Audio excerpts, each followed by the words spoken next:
Hello, everyone, and welcome to another episode of Visibility Era, the podcast. Today we have Karla with us. She is a freelance writer, a level one sommelier, which I just found out today, who balances her love of food and drink with her passion for fitness, or tries to at least.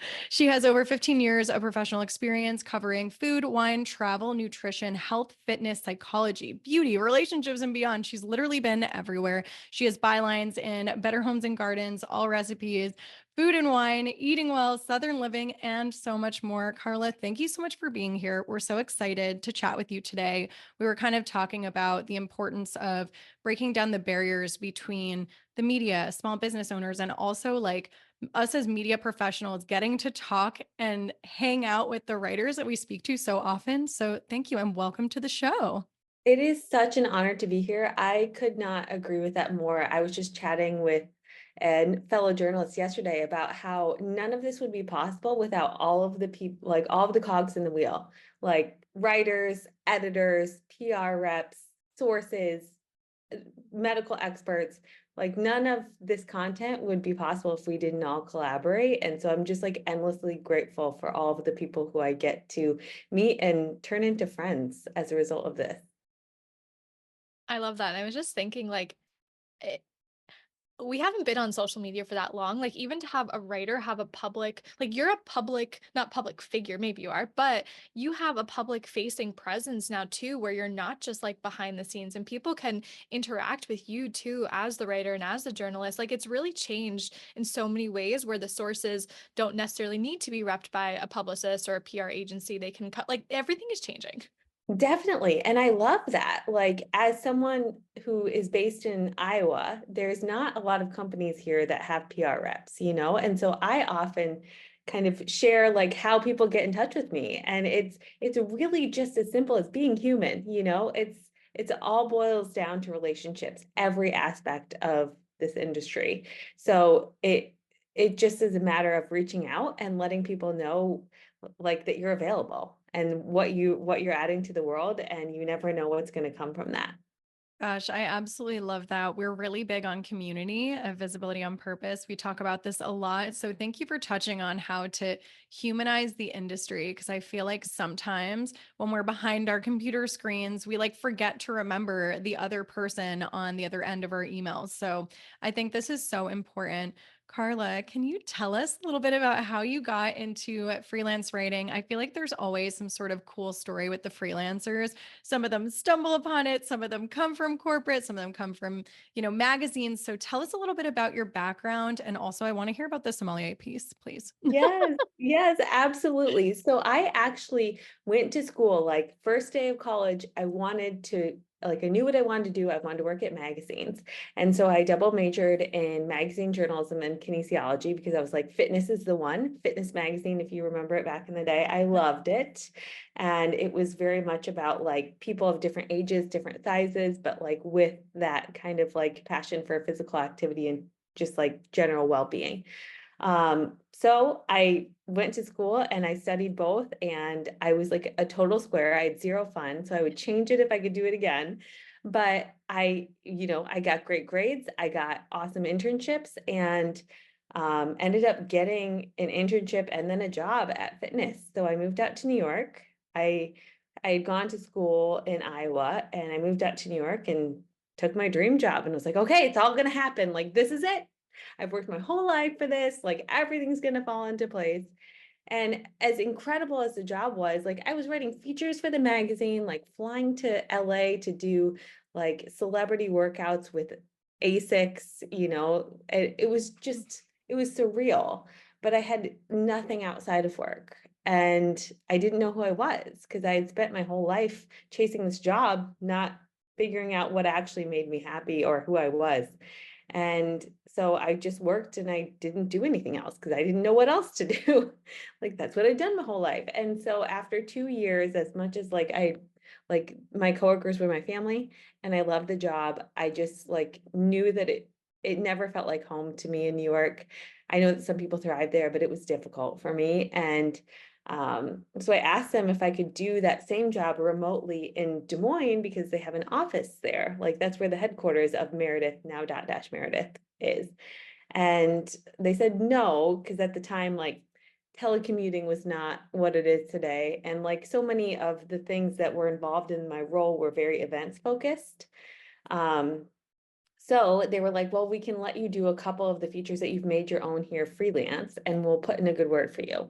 So I took like an hourly paid job and like quit my dream job, lost all my benefits, like had a couple freelance jobs and like picked up hourly work at the Des Moines office and moved here not knowing a soul, but being like, well, like there's potential here and like I'll give it a shot. And if it doesn't work, I'll try something else. And that was in 2012, which makes me feel like a dinosaur. But eventually, like within a year, like I just kept asking for more, being like, hey, I have this editorial background. How can I use this? Because I was basically just answering Facebook messages from Laura in Missouri who got her magazine delivered ripped and needed somebody to talk to about that, so it was humbling, but it also taught me to hustle. I was like, hey, I have these skills, like how can I be of service? And so they eventually made a job for me, and I ended up kind of like accidentally cross training through different departments. Like they moved me where they needed me, and so I ended up getting background in social media, like eventually running all of social media for Better Homes and Gardens. I worked with our test kitchen to develop and shoot new recipes, both video and photo. I hosted like a influencer event in New York for several years with our PR team.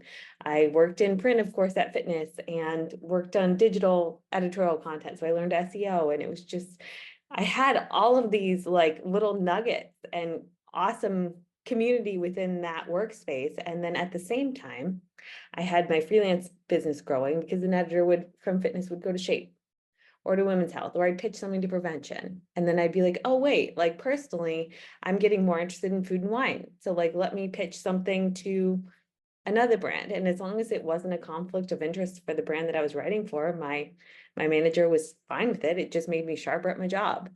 And especially when I was working in social media, there was no conflict between editorial stuff really. So yeah, I really loved a lot of what I did, but I felt like there was potential for more. And I kept saying that I would go full-time freelance when I got married. And I was like sitting on the beach on my first international vacation by myself and in a crumbling relationship and feeling overworked and just like really like spread thin, and was thinking back to like what I was excited to get back to after vacation, and realized that like I didn't need a partner to do all that I had done so far in life. Like I traveled internationally, I'd bought a house, sold a house, I moved to New York and back, like all of these things I did on my own. Like, why is this the one thing that I'm like putting this asterisk on, being like, you cannot do this until you have somebody with benefits and salary that comes every 2 weeks. So I came back and I thought about it, and like I talked to my boss and was like, I think I'm going to give this a try, or I'm going to give this a try. Like, I'm so grateful for all of the opportunities that I've had with this company and with this team, but I know I'm going to regret it if I don't try. And I would love to still contribute to you and any other Meredith brands, because I know all the systems and like I need zero training. I'm ready to go tomorrow. So you just let me know, and I'm here to train the next person. So that was the end of 2018, January 1st, 2019. I went out on my own and cannot believe it's been 5.5 years. Time flies when you're having fun. Wow, you have such a diverse background, and I feel like you're just a person who like puts one foot in front of the other, and you're like, I'm going to figure it out. I love that for you. Yeah, oh, that's very kind. The diversity of like my career has been such a gift in terms of, the skills that I've picked up. And then also in terms of the coverage that I get to do now, like that's been a huge benefit of freelance life, because I can write about such a wide variety of topics that depending on where the market sways or what I'm feeling inspired by or what comes to me, it just allows me to be able to kind of like have a lot of things going on at once. So it doesn't ever get too stale. And like, if, the fitness industry isn't assigning out a lot of media content these days, I could pivot over to something else. Yeah. Yeah, absolutely. Um, so two pieces. We need to talk about sommelier because I need to know like how you got into that. But Yes. also just for me being like curious and a publicist and working with the writers and like not really knowing what's happening behind the scenes.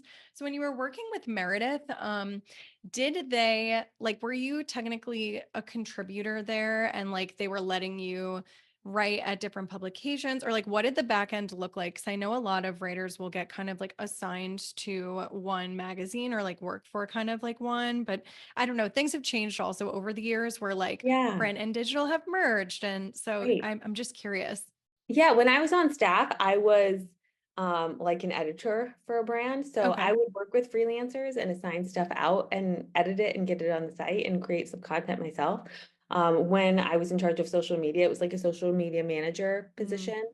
Um, so it just kind of varied based on the brand. For my day job, that was my focus. And then as a freelancer, it was just a sole proprietor yeah. contributor to the other brands that I was working with, and I would do Yeah. that on nights and weekends.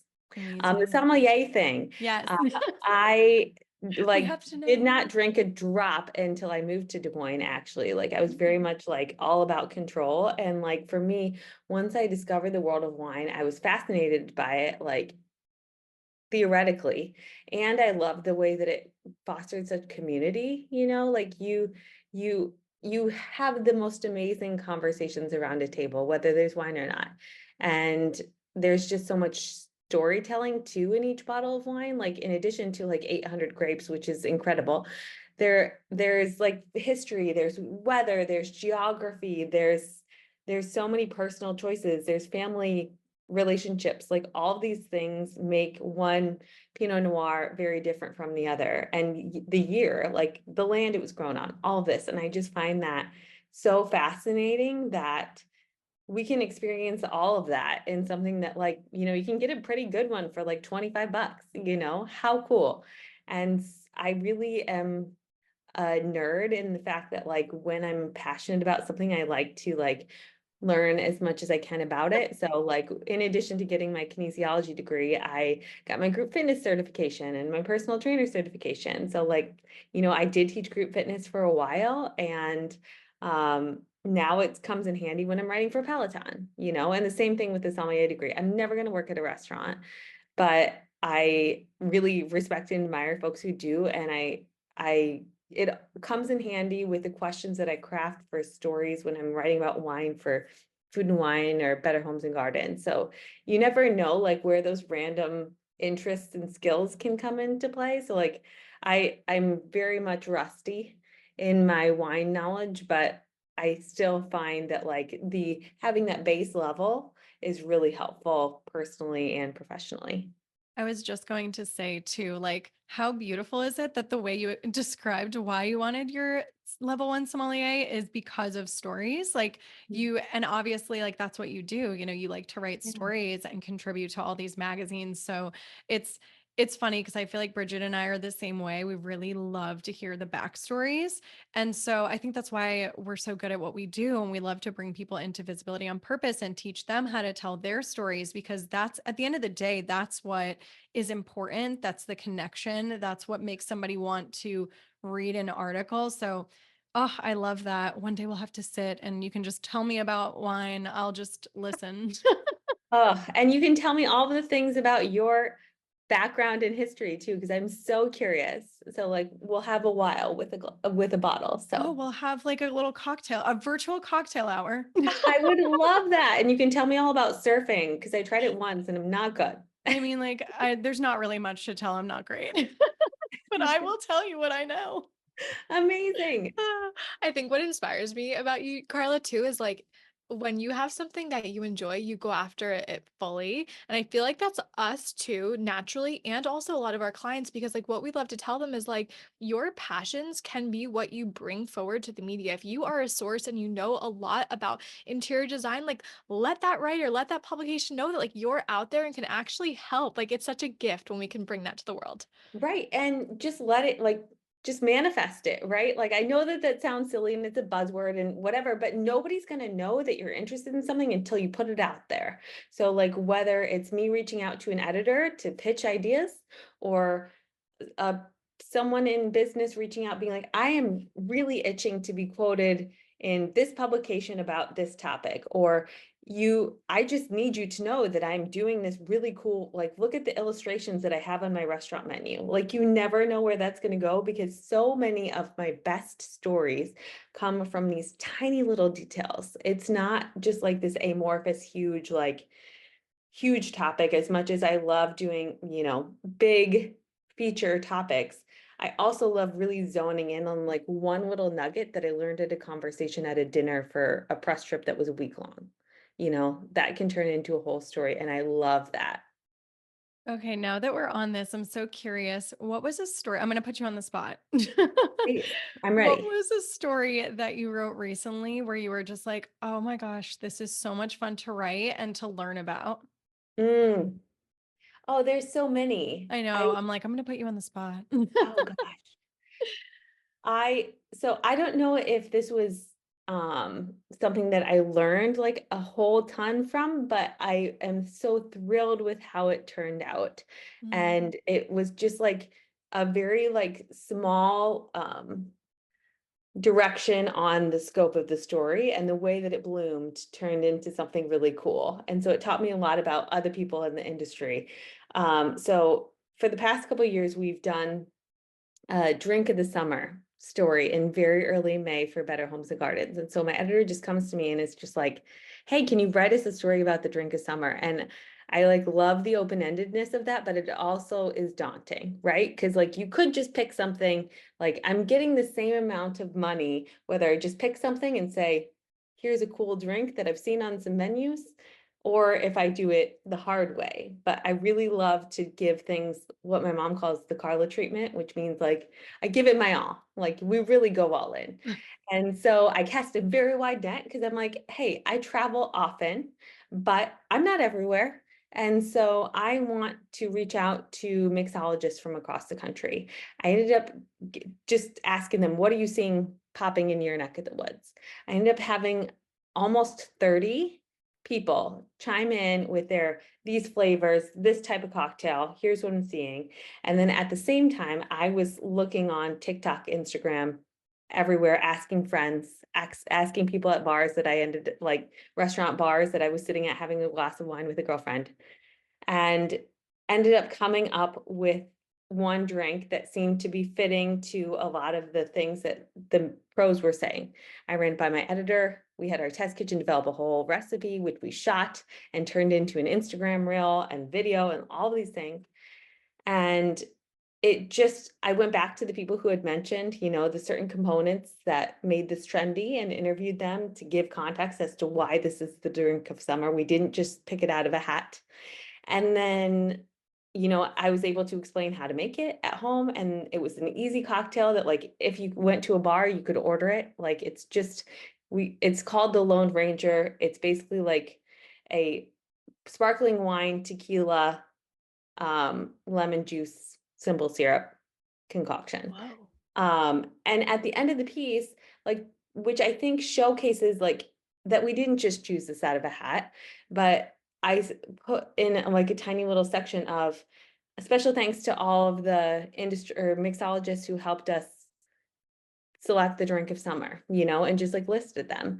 And so it was like an everybody wins situation, right? Like the reader gets this awesome recipe and knows exactly how to make it or how to order it, and like gets a new idea besides the Aperol spritz of what to order for like a fairly low ABV drink. The mixologists and their PR reps get a shout out, which is awesome. I mean, the PR reps are not shouted out in the piece, but their client is. And my editor has, an awesome piece of content that like went crazy. Like it's got like 8 million views on Instagram, which is a Yeah. lot more than the average reel got. And it just was like a total win-win-win. And so I think that piece kind of showcases like how you can take like a really simple topic and really kind of make it into something really magical.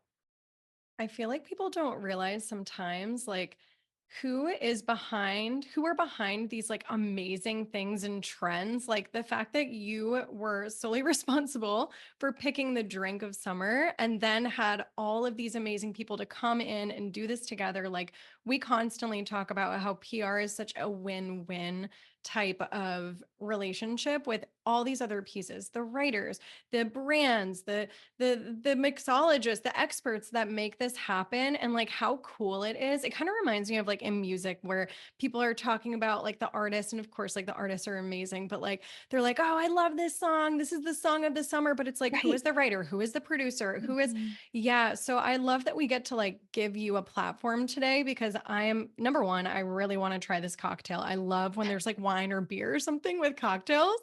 And number two, like how cool is it that we get to talk to you who like made this happen? Well, I mean, like there are several brands that select the drink of summer, and Yeah. there's a lot of great choices this year. And I think that everyone made very, very logical and awesome selections for this. But it's just really funny because one of the cocktail pros that I ended up doing an interview with, he didn't like really help us kind of choose the trends. I just wanted his perspective of like this drink as a whole. And he like wrote a book on cocktails. So I figured that that would be a relevant person to ask. And so when we started the interview, he was kind of like, I don't really get this summer drink of summer thing. Anyways, like, where did these ideas come from? I think it's kind of like just silly. And so I kind of like at the end of after we had this discussion, I was like, I hear you. It is kind of like, you know, like the zeitgeist of picking trends goes really fast these days. But at the end, I like kind of explained like, hey, you are one of this many people I reached out to. Here's kind of a summary of the research that I've done for this. And he's like, oh, well, I guess I couldn't really come up with a better way to pick it. So I was like, thanks, I'll take that.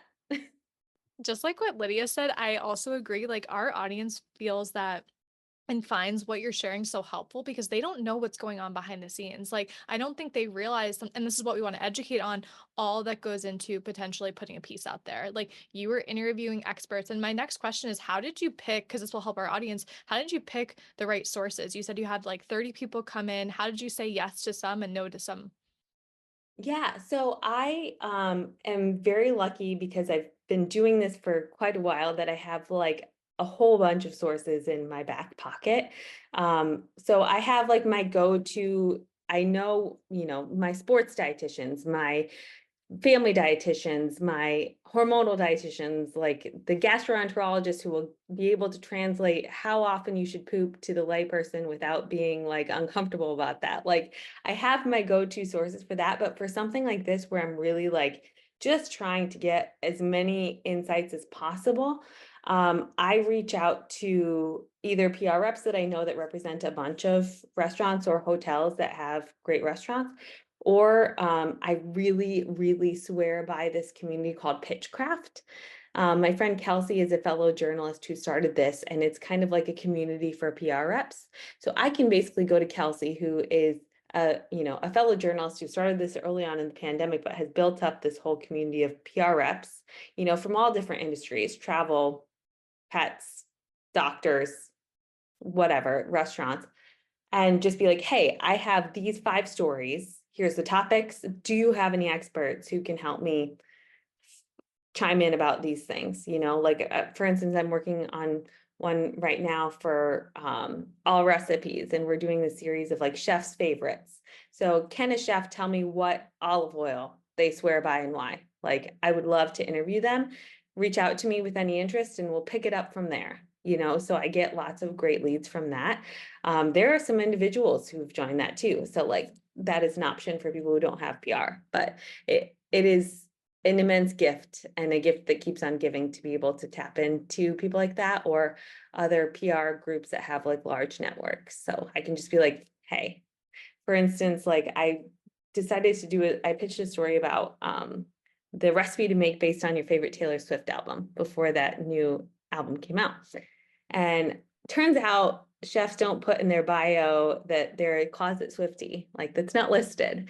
And so I needed a lot of people to be like, hey, do you happen to have a chef who like wouldn't feel silly chiming in about how much they love Taylor Swift and telling me, help me pair recipes with each album and tell me why. Like, we're not going to just pick them out of hat. I want to have a reason again. So I think having a large net helps with that. This is so much fun. Every single story you're mentioning, I'm like, how do I follow it? How do I like alert when it comes out? These are so much fun. But what I love that you're really talking about when it's boiling down to is relationships at the end of the day.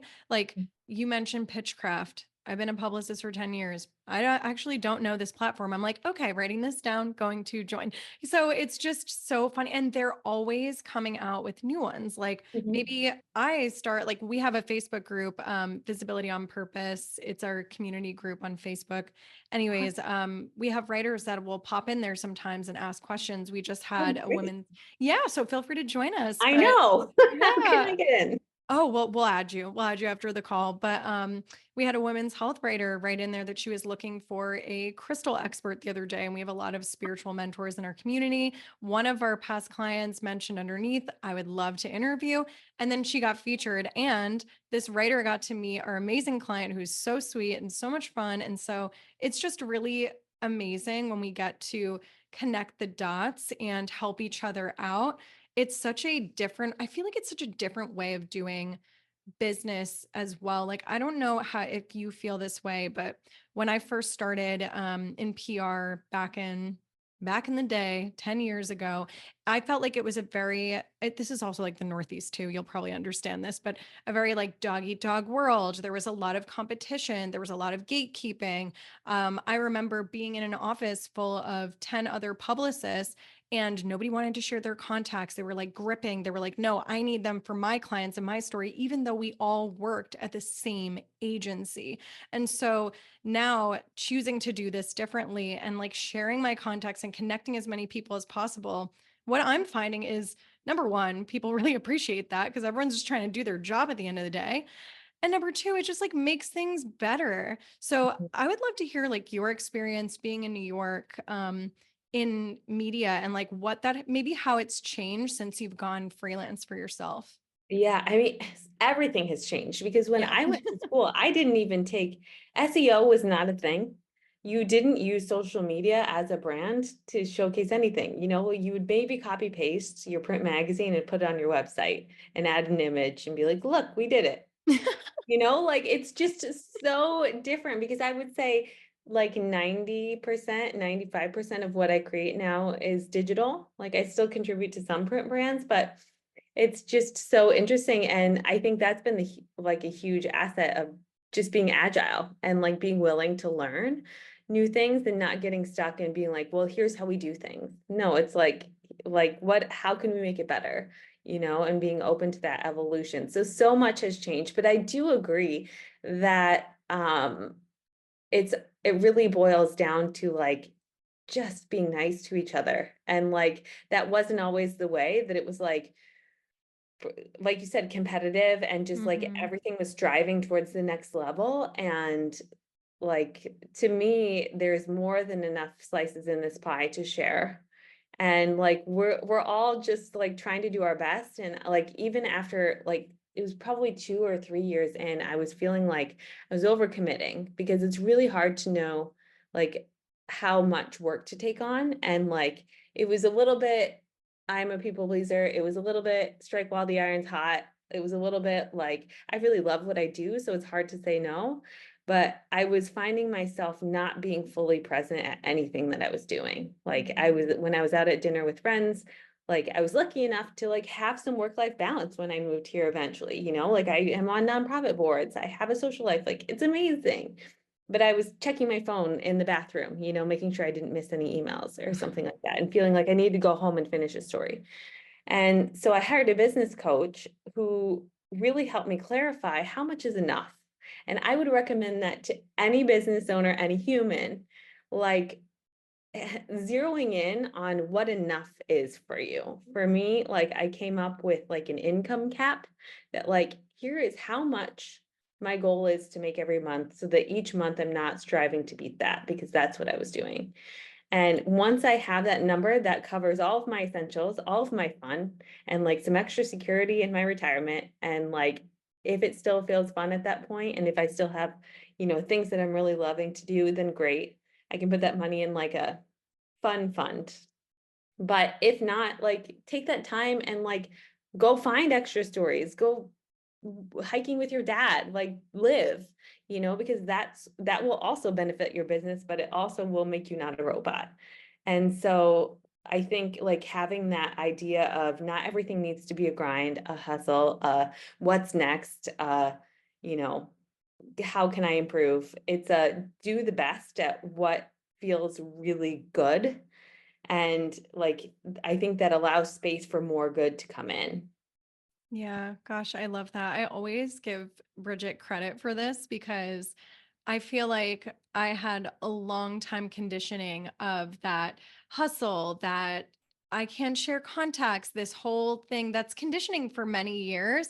And when we started collaborating, she would always be like, well, maybe we try it different. Maybe we do this. And now, like, the two of us are just like, everybody, let's all just do this together and let's all have fun. And so you really are like a living example of what we strive to be as well. So, yeah. The feeling is very mutual. I love that mindset and the fact that you're doing it together. But yeah, like what would happen if we did it differently, and just kind of viewing it in that sense of like, there are certain things that there's a lot of other people that are way more qualified to take on certain stories than I do. So like I mentioned that to editors, it's like, I don't feel like I'm the right person to take this story on, but I know somebody who would be great. You might want to like reach out to X. Like I'd be happy to cover it if you think that I'm qualified, but like, and it just benefits everybody because they're gonna, know much more about that subject or who to talk to about it.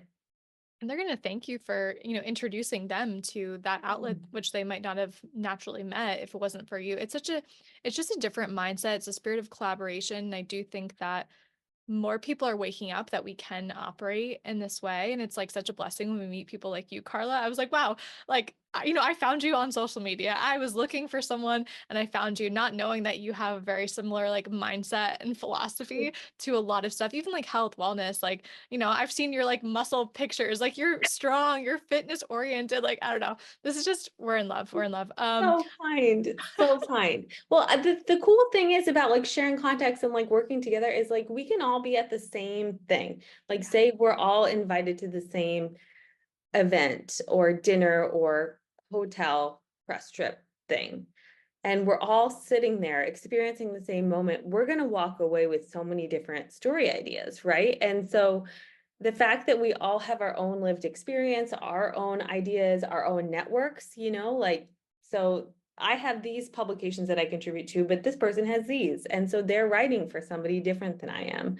And so like, there's no really, I don't see the reason or benefit of kind of like putting up a wall.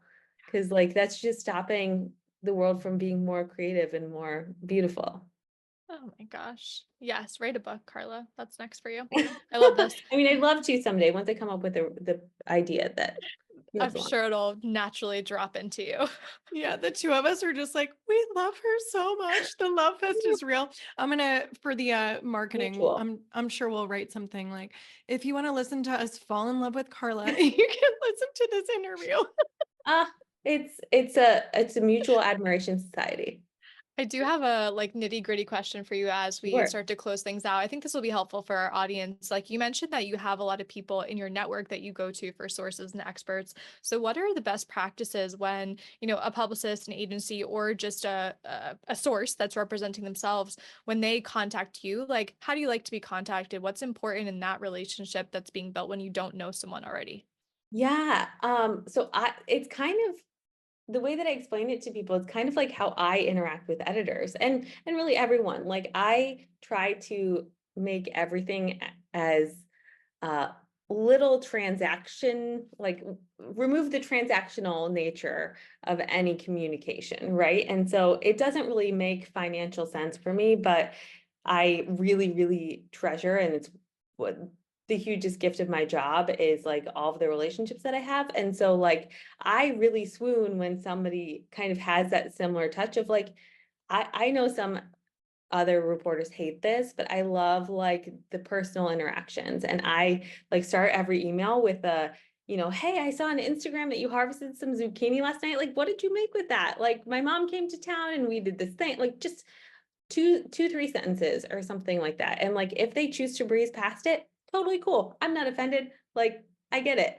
But like, oftentimes people take that and they're just like, oh yeah, I made this amazing recipe. Here's a link. Like my kid loved it. Like, let me tell you about this other thing that I'm loving, and you start building that rapport. So then, like, wait a minute, I'm writing a story about zucchini. Like this person mentioned whatever. Or, just like staying in touch on Instagram, being like, hey, like I'm going to be in this part of the country, like recommendations, like just being human, like that might not turn into a story, but I find that like all of those little touch points of just like those following each other, getting to know each other on a human level, again, just makes the conversation easier when you're talking business, or makes you have a new friend, which I love. Like there's no negative point to it besides it takes a lot of time, I think. So like if people want to reach out, I highly recommend just shooting me an email. You can also reach me on Instagram, although like that's not the best place to pitch me because it'll probably just get cluttered up in my messages. But yeah, just reach out and tell me where you found me and let me know like what you're working on or like the brands that you represent, and just give me a few sentences about each, and just say like what you feel like is the newsworthy nugget, or offer yourself as a source for evergreen stories about X, Y, and Z. And I can't reply to every email because I get probably like 400 a day.